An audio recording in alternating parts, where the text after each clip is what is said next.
자리에 앉겠습니다. 네, 오늘은 지난주와 이어서 리폼 두 번째 시간으로 다시 돌아가라 라는 제목으로 하나님의 말씀 함께 나누고자 합니다. 여러분, 라틴어 가운데 아드 폰테스라는 말이 있습니다. 아드 폰테스라는 말인데요, 어떠한 말이냐? 본질로 돌아가라 라는 그러한 말입니다. 아드라는 말은 전치사 투와 같습니다. 무엇을 향해 무엇으로, 그리고 폰테스라는 말은 파운틴이라는 말입니다. 그래서 원천, 근원이라는 말로 근원을 향해, 근원으로, 원천으로, 그래서 본질을 향하여 근본으로 돌아가라 라는 그러한 라틴어, 유명한 라틴어입니다. 이 라틴어가 유명한 여러 가지 이유가 있는데요, 특별히 라틴어 성경 가운데 이 구절에서 좀 나왔습니다. 하나님이여 사슴이 시냇물을 찾기에 갈급함 같이 내 영혼이 주를 찾기에 갈급하니이다 라는 이 시편의 말씀 가운데 시냇물을 찾기에 갈급함 같이 라고 쓰였을 때 라틴어 성경의 버전에 아드 폰테스 아쿠아룸이라는 거 이렇게 쓰여져서 물의 근원을 찾기에 사슴이 갈급함 같이 해서 이 아드 폰테스라는 말이 나왔는데요, 왜 유명해지게 되었느냐? 무엇보다도 15세기 16세기에 교회가 교회답지 못한 이 모습들로 인해서 태동된 종교개혁의 구호였습니다. 본질로 돌아가자, 근본으로 돌아가자. 성경에서 벗어난, 원래 우리가 가져야 할 참된 믿음에서 벗어난 이 모습에서 다시 성경으로, 참된 믿음으로 돌아가야 한다라고 외치면서 많은 희생을 낳았던 것이 종교개혁이었고, 이 개신교의 태동이 되어지는 그러한 중요한 의미가 이 문장 가운데 있습니다. 여러분, 이 말은요, 오늘날 우리의 삶 가운데도 참 필요한 말이기도 합니다. 왜냐하면 우리가 16세기 이후를 살아가고 있죠. 근데 우리는 여전히 참된 믿음에서 떠나는 일, 성경에서 벗어나는 삶을 살아가고 있기 때문이죠. 교회사의 역사 가운데 가장 큰 영향력, 또한 믿음의 어떤 초석을 놓았다라고 할 수 있는 인물이 아우구스티누스라는 인물이 있습니다. 이 인물이 젊은 날 방황을 하며 살아가다가 하나님을 만나서 그의 마음을 담아서 고백한 책 고백록에 이러한 문구가 있는데요, 한번 자막을 보여주시면은 이렇게 이야기를 합니다. 하나님, 당신은 우리가 당신을 향하여 살도록 창조하셨으므로 우리 마음이 당신 안에서 안식할 때까지는 편안하지 않습니다. 그럼 뭐라고 얘기를 합니까? 하나님께서 우리를 지으실 때 하나님을 향하여 살도록 우리를 지으셨다라는 것이죠. 그래서 우리가 하나님 앞에 거하게 되지 않는 이상, 우리가 하나님께로 가까이 나아가지 않는 이상은 우리의 마음이 편안하지 않는다라는 것입니다. 이것이 이 아우구스티누스의 방황하며 멀리 떠나 살다가 하나님 앞으로 돌아왔을 때 그의 마음의 고백이었다라는 것이죠. 하나님이 우리의 근원이시기에 우리 마음의 근원이신 하나님을 향하지 않는다면 이 원래 지어진 모습과 목적에서 우리가 떠나게 되기 때문에 우리 마음 가운데 안정이 없다라는 그러한 고백인 것입니다. 다시 말하면 우리의 안정감은 어디서 오는가? 그것은 하나님께로부터 온다라는 것이죠. 여러분, 이것을 전도서에서는 이렇게 표현합니다. 영원을 사모하는 마음을 주셨다라고 이야기를 하죠. 하나님 마음으로 채울 수 있는 마음의 공간을 이야기합니다. 그래서 우리가 하나님에게서 떠나 있다면 우리의 마음이 그냥 텅 비어있는 마음이 된다라는 것이죠. 하나님으로만 채울 수 있는 마음, 그리고 또 우리의 삶의 모든 것이 하나님 안에 거하게 될 때에 비로소 그 자리가 내가 원래 있어야 될 자리라서 안정감 가운데 거하게 된다라는 것입니다. 우리를 근본으로 돌아가게 하는 것, 우리가 가장 해야 할 중요한 근본적인 일입니다. 따라서 지난주와 이번 주에 이 주제로 나오는 이 리폼은요, 우리의 선택사항이 아닙니다. 들으면은 우리의 삶에 조금 도움이 된다라는 어떤 도덕적이거나 자기개발적인 이야기가 아니라 바로 삶의 근본을 다루고 있는 것이 지난주와 이번 주의 말씀인 것이죠. 여러분, 이러한 이유에서요, 우리 모두는 다 리폼이 필요한 존재들입니다. 아무리 강조해도 지나치지 않습니다. 왜냐? 근본에서 자꾸 떠났기 때문에 인생이 비참해지는 문제들이 일어난다라는 것이죠. 여러분, 그런 말이 있잖아요. 집 떠나면 고생이다. 그래서 여러분, 언제 우리가 마음의 안정감을 하루 중에 품게 될 때가 언제입니까?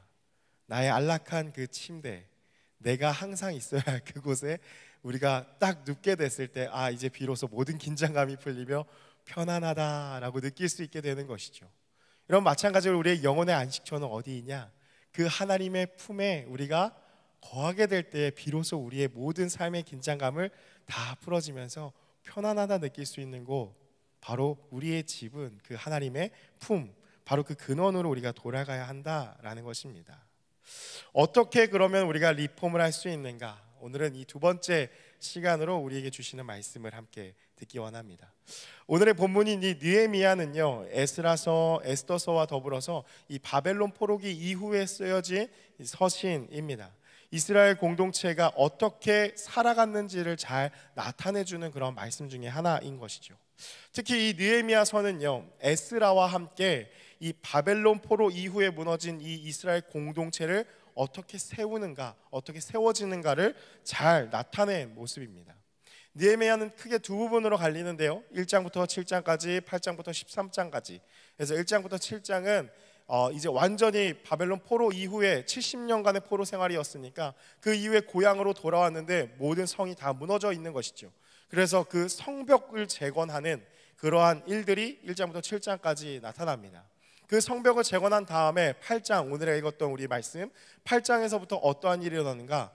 영적인 그 성벽을 세우는 영적인 개혁이 일어나는 것이 8장부터 13장까지의 말씀이라는 것이죠. 52일간 이 예루살렘 성벽이 재건됩니다. 1장부터 7장에. 그리고 오늘 이 8장에 들어와서 영적인 개혁이 시작되는 것입니다. 구체적으로 좀 어떤 일이 일어났는가? 예루살렘 성벽을 재건하고 이 2절의 말씀을 보면은 일곱째 달 초하루 7월 1일에 이스라엘 백성들이 모두 수문학 광장으로 모이게 됩니다. 그 광장에 함께 모여서 무엇을 행하는데요? 이 날은 어떠한 날인가? 이스라엘 백성들이 연중에 지키는 7절기가 있습니다. 중요한. 그 중에 하루인 나팔절입니다. 이 나팔절은 어떠한 절기의 의미가 있느냐?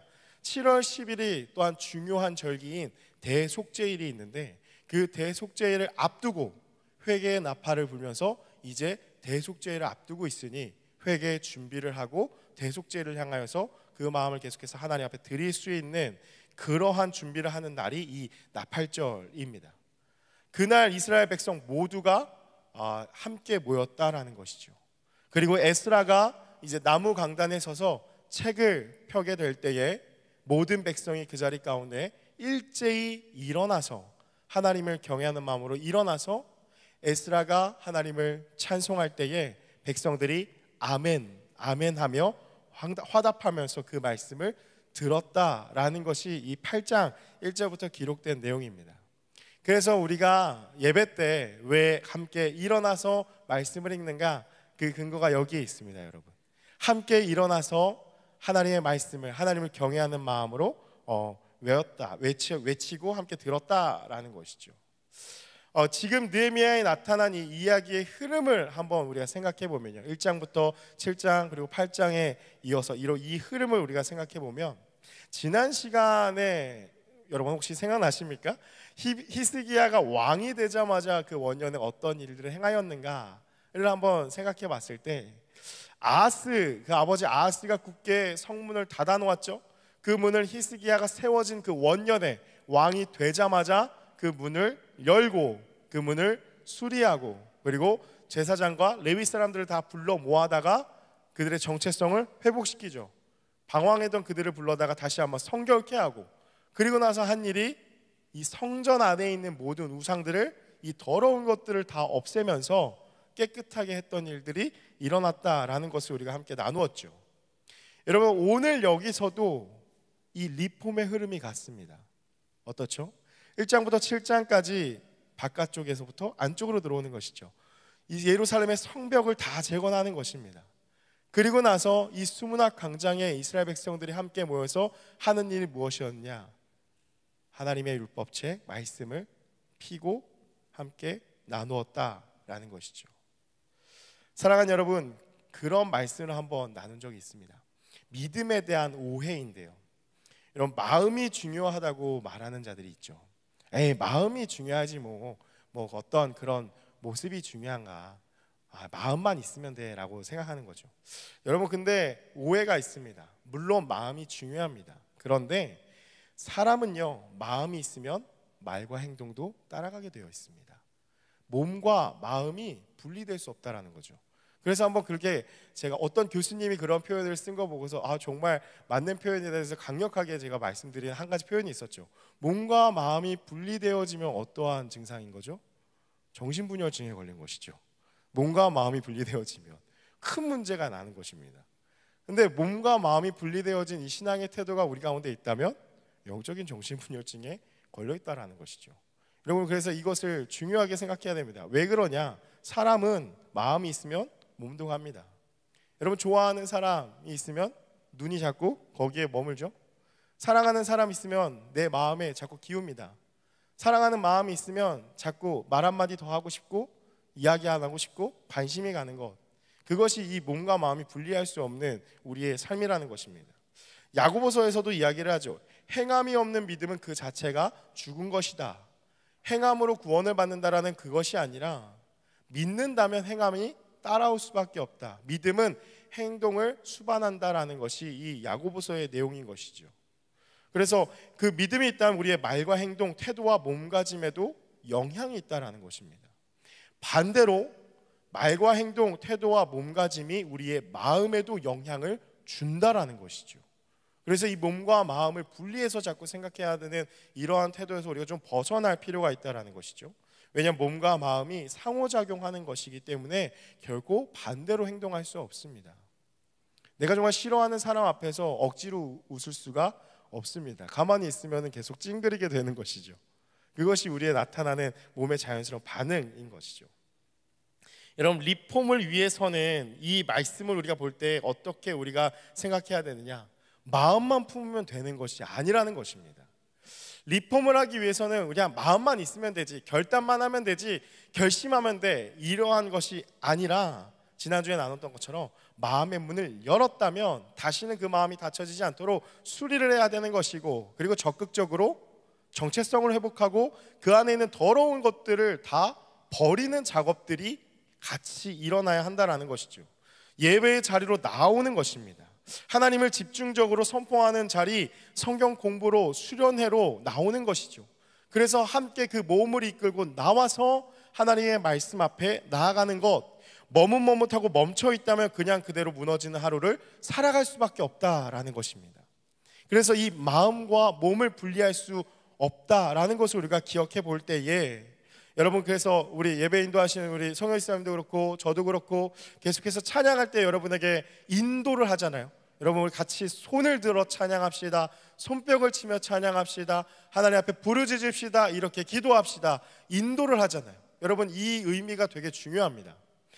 마음과 몸은요, 절대 분리될 수 없기 때문이죠. 여러분, 손을 들고 한번 찬양해 보십시오. 적극적으로 손뼉을 막 치면서 찬양해 보십시오. 여러분, 기름 부음이 임합니다. 왜냐하면 몸과 마음을 하나님께서 우리를 분리시켜서 만드신 게 아니라 하나로 만드셨기 때문이죠. 여러분, 그래서 기도할 때는 어떻게 하죠? 기도는 뜨겁게 해야 됩니다. 어떻게 해요? 막 토해놓고 하나님 앞에 부르짖을 때도 있고, 그 마음을 뜨겁게 하면서 침묵 가운데 하나님 앞에 깊이 들어가서 기도할 때도 있고, 그 마음을 자꾸 냉랭하게 두면 안 된다라는 것이죠.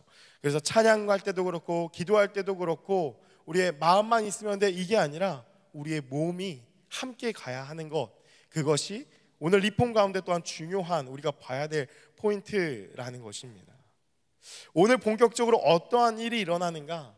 이 느헤미야 8장 8절의 말씀인데요, 우리 8절 말씀 다시 한번 같이 함께 읽어보겠습니다. 함께 읽겠습니다. 하나님의 율법책을 낭독하고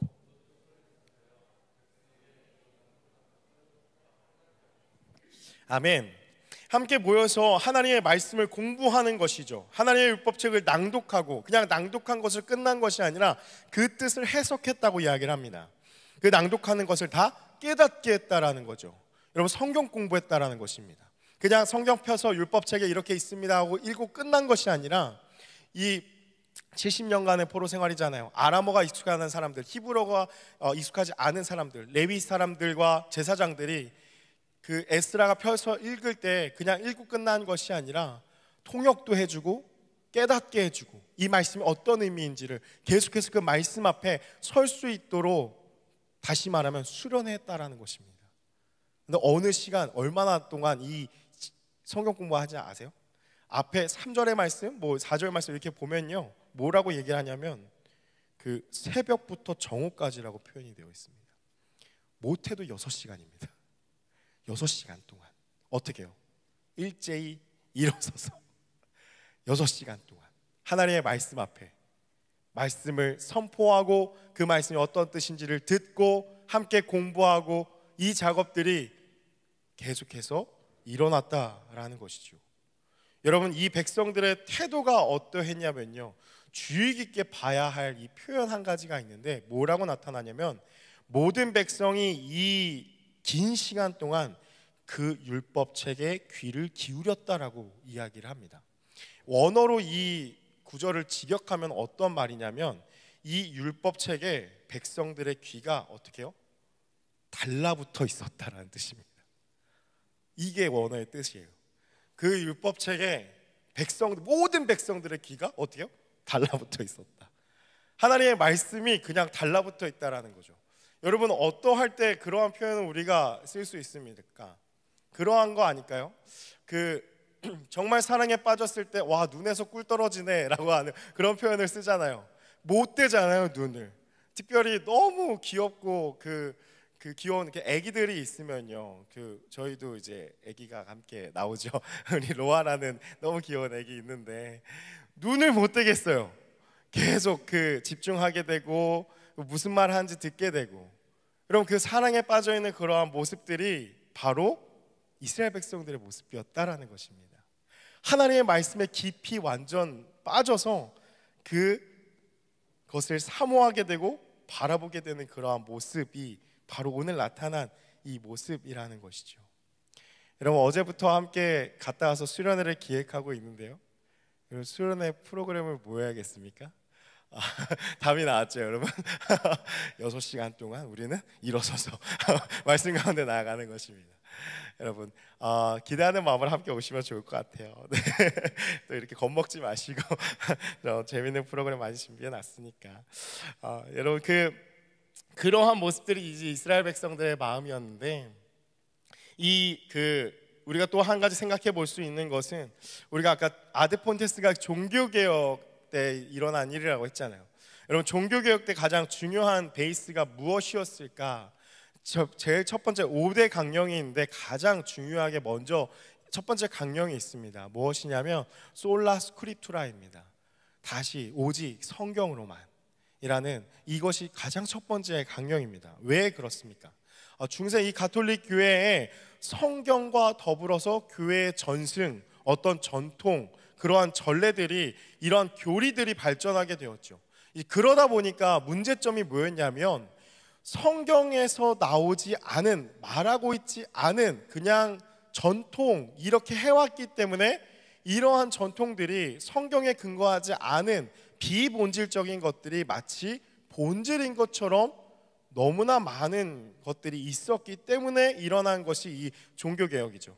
정말 성경과 상관없는, 성경에서 말하고 있지 않은 교리들로 인하여서 타락하게 되었고 고통을 가져다 주게 되어서, 그래서 다시 성경으로 돌아가야 한다라는 이 구호를 외치면서 종교개혁이 일어났다라는 것입니다. 여러분, 근데 이 모습이 오늘날 우리의 모습과 정말 다르지가 않습니다. 오늘날 우리 종교개혁이 여전히 우리 가운데도 이 리폼이 유효한 이유가, 말씀을 듣는데 그것에 우리의 생각과 경험들이 어떻게 되죠? 덕지덕지 붙습니다. 특별히 교회 생활을 오랫동안 할수록, 오랜 신앙을 가질수록 하나님의 말씀은 온데간데 없고 남아있는 것은 내 경험밖에 없습니다. 내가 이러한 선교를 해봤는데, 내가 이러한 사역을 해봤는데 라는 것들만 남지, 그 중앙에 가장 핵심이 하나님의 말씀이 남지 않고 경험들로 인해서 덕지덕지 부차적인 것들이 많이 붙어 있다라는 것이죠. 여러분, 그래서 교회를 오래 다녔을수록 교회에서 하는 일들을 많이 아시는 분들일수록 우리가 정말 조심해야 됩니다. 그 마음이, 내 경험이 하나님의 말씀에 맞는가? 이게 정말 하나님의 말씀에 말씀하고 있는 것인가를 늘 항상 살펴야 한다라는 것이죠. 여러분 또한 그런 경험들이 있죠. 수련회를 다녀오고 주일 예배를 드리면서 다시 하나님만 붙잡고 살아가야지 결심을 품고 하는데 곧바로 힘없이 무너지는 우리의 삶이 있습니다. 그렇게 될 때에 왜 우리의 삶에 힘이 없을까? 금방 여러 가지에 휩쓸리면서 그 마음의 중심을 잃어버리게 될까? 원인은 간단하죠. 우리 마음 가운데 중심에 분명한 그 약속의 말씀, 하나님의 말씀으로 서 있어야 하는데 말씀이 없는 것입니다. 그러니까 그냥 무너질 수밖에 없다라는 것이죠. 남아있는 건 뭐죠? 그냥 수련회를 갔다 와서 이제 주를 위해 살아야겠다, 거룩한 마음을 품고 뭔가 내 마음이 좀 클린해졌어요. 그리고서 하나님 앞에 열심히 살아야지 하는데 왜 무너질까요? 그 이유는 간단합니다. 남아있는 것은 무엇이냐면 그냥 수련회의 어떤 좋았던 감정, 기억, 그거 되게 재밌었어, 그걸로 끝났기 때문이죠. 그 수련회 가운데 하나님께서 나에게 하신 말씀이 무엇인지, 그 약속의 말씀이 내 마음 가운데 박혀서 마음판에 새겨서 수련회 끝난 뒤에도 끝난 것이 아니라 그 말씀을 계속해서 묵상하면서 곱씹으면서 내 삶에 어떻게 이것을 살아낼 수 있을까를 고민하는 것까지가 하나님의 말씀에 내 마음의 중심을 둔 그러한 모습이어야 하는데, 우리가 모든 주일 예배가 끝나고 그냥 어떠한 것들이 끝나고 나면 어떤 잔상만 있는 것입니다. 좋았던 기분만, 어떤 기억만, 어떠한 그런 감정들만 남아있기 때문에 어떠한 세상의 일들이 일어났을 때 그냥 쉽게 흔들리고 무너져 갈 수밖에 없는 모습이 됐다라는 것이죠. 사랑하는 여러분, 시편의 말씀에서 내 입을 크게 열라라고 말씀하셨습니다. 교회에 나왔다면, 예배를 드린다면 여러분 그냥 나와 있는 것으로, 앉아 있는 것으로 만족하면 안 되고 우리의 입을 크게 열어서 하나님의 말씀을 적극적으로 먹어야 합니다. 말씀을 들어야 합니다. 하나님이 나에게 무슨 말씀을 하실까 기대하고 사모하는 마음으로 하나님 앞에 나아가는 것입니다. 그리고 이 말씀을 받아서 우리 마음 가운데 새기는 것이고, 새겼다면 한 주간 동안 그 말씀을 묵상하는 것이고, 묵상하면은 계속해서 내 삶 가운데 이것을 어떻게 실천할 수 있을지를 그 거룩한 찔림 가운데 나를 돌이키게 될 때에 그 말씀이 내 마음의 중심이 되어서 흔들리지 아니한다라는 것이죠. 그렇다면 이 말씀을 제대로 듣는 것이 어떤 모습인가? 느헤미야 8장 9절의 말씀인데요, 우리 앞부분만 우리 같이 함께 읽어보기 원합니다. 느헤미야 8장 9절 함께 읽겠습니다. 시작. 백성이 율법의 말씀을 듣고 다 우는지라. 여러분, 말씀이 선포되어지니까 반응이 어떻죠? 말씀을 듣고 다 우는지라. 여러분, 왜 울까요? 회개가 일어난 것입니다. 예배하면서 하나님의 말씀이 선포되어질 때에 말씀은 예수 그리스도요, 말씀은 빛이십니다. 말씀이 우리 안에 들어와서 내면을 비추십니다. 이것이 바로 성령의 일루미네이션, 조명하심이죠.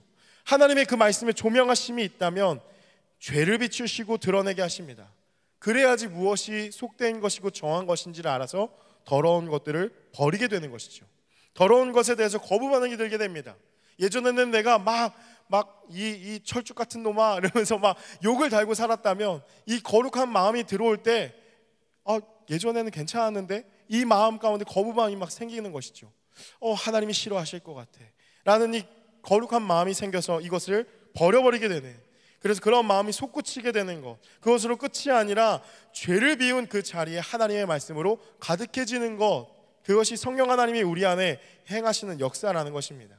말씀이 들어올 때에 정서적인 반응이 일어난 것입니다. 그래서 우리의 말씀은요, 우리의 이성으로만 논리적으로 받아들이는 거 되게 중요합니다. 그런데 거기서 끝나서는 안 됩니다. 그렇게 이해하고 해석하고 어떤 뜻인지를 분석하고 공부를 하였다면 그것이 어디까지 이어져야 되는가? 듣고 이해했다면 정서적으로, 의지적으로, 전인격적으로 그 말씀에 대한 반응이 일어나야 한다. 그것이 바로 말씀을 제대로 듣는 것이다 라는 것입니다. 그 말씀으로 우리의 마음 가운데 채우게 될 때에, 그리고 우리의 의지까지 다하여서 이 말씀대로 어떻게 살아가야 할까라게 될 때에 진정한 리폼이 일어난다라는 것이죠. 여러분, 왜 우리가 센트럴 예배 가운데 말씀 함께 나누고서 왜 기도하는지 아십니까? 바로 여기에 있습니다. 그 이유가 말씀을 들었다면 반응하는 것입니다. 정서적으로 반응하는 것입니다. 하나님, 이 말씀이 내 마음 가운데 비춰졌다면 그 말씀을 듣고 반응하는 시간입니다. 그럼 그것으로 끝인가? 그렇지 않습니다. 마지막 10절의 말씀인데요, 우리 같이 함께 읽어보겠습니다. 10절 말씀 함께 읽겠습니다. 시작. 느헤미야가 또 그들에게 이르기를